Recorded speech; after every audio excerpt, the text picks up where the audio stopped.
চলে আসলাম আজকে শীত সিজনে মুরগি উঠালাম। অনেক দিন হলে মুরগির বাচ্চা উঠাই না।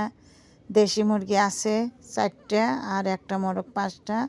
যে শীত পড়ছে ওদের লাইট দিচ্ছি, ভাবলাম যে আমার লাইট খরচ তো মিটার ঘুরবেই নি, উঠবেই নি, তাহলে কয়েকটা বাচ্চা নিয়ে আসি খাওয়ার জন্য। শীতের দিনে মুরগি পালা একটু সুবিধে কি, ডেকে ঢুকে রাখা যায়, খেতা বালিশ যাই দেন ডেকে রাখলে আর লাইট দিলে পরে ওই সময় গরমের দিনে কারেন্ট থাকে না, গরমে বাচ্চা খালি কাইতেও পড়ে থাকে, স্যালাইন দেওয়া লাগে, কত ঝামেলা। তা নাতির সাথে করে যায় নিয়ে আসলাম মুরগিগুলো। এখন মুরগির বাচ্চা 25টা আনছি। এখন লাইট জ্বালায় জেনে দেখেন আমরা কাতা পাড়িয়ে দিছি, সেরা কাতা।